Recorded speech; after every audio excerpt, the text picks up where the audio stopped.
नमस्कार शेतकरी बांधवांनो, माहिती सेवामध्ये आपल्या सर्वांचं स्वागत. खरीप हंगाम 2023 मधील सोयाबीन व कापूस उत्पादक शेतकरी बांधवांना भावांतर योजनेअंतर्गत हेक्टरी 5,000 रुपये अनुदान जाहीर केलेलं आहे. 2 हेक्टर मर्यादेत हे अनुदान दिले जाणार आहेत.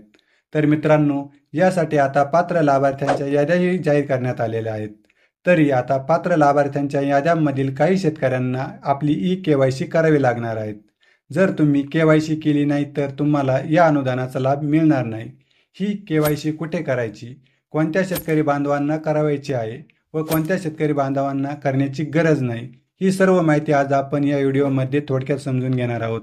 त्यासाठी व्हिडिओ शेवटपर्यंत बघा, म्हणजे तुमच्या मनातील सर्व शंका दूर होणार आहे. आणि तुम्हाला ही माहिती आवडली तर आपल्या माहिती सेवा चॅनलला नक्की सबस्क्राईब करा. तर शेतकरी मित्रांनो, तुम्हाला माहीत असेलच की राज्य शासनाने सोयाबीन व कापूस अनुदान देण्याचा निर्णय घेतलेला होता.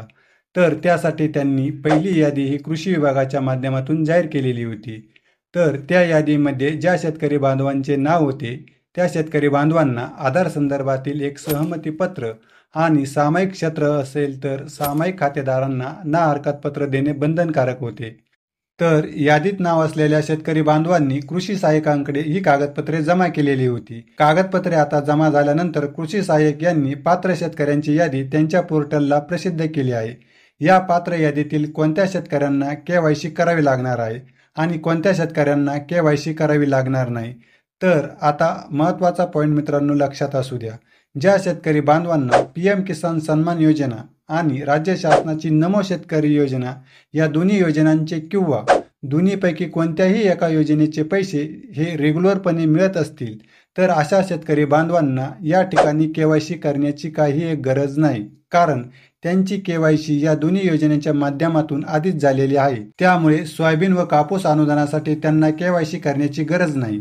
KYC नाही केली तरी चालेल, तुम्हाला अनुदान मिळून जाईल. परंतु एकदा तुम्ही कृषी कार्यालयात जाऊन तुमचे नाव यादीत आहे की नाही याची खात्री करून घ्या.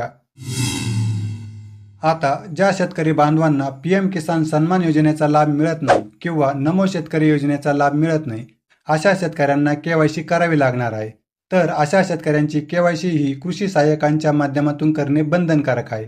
कारण PM किसान आणि नमो शेतकरी योजनेचे पैसे मिळत नाही, त्यामुळे अशा शेतकऱ्यांचा डेटा राज्य सरकारकडे उपलब्ध नसल्यामुळे त्यांची KYC करून घेण्यात येत आहे. ही KYC झाल्याशिवाय त्यांच्या खात्यात सोयाबीन व कापूस अनुदानाचे पैसे जमा केले जाणार नाही. त्यामुळे तात्काळ तुम्हाला कृषी सहाय्यक यांच्याकडे जाऊन यादीत नाव आहे की नाही हे चेक करून घ्यायचे आहे.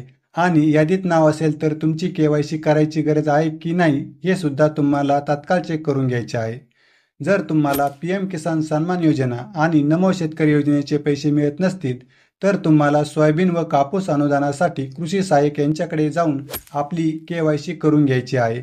तुम्हाला कोणत्याही ऑनलाईन सेंटरला जाण्याची गरज नाही किंवा तुम्ही स्वतः करू शकत नाही. फक्त कृषी सहाय्यक यांच्याकडे तुम्हाला ही KYC करायची आहे. मला आशा आहे की सोयाबीन कापूस अनुदान KYC ची माहिती तुम्हाला समजली असेल. या KYC संदर्भात तुम्हाला काही अडचण असल्यास मला कमेंट्सद्वारे जरूर कळवावे. मी नक्की उत्तर देण्याचा प्रयत्न करेल.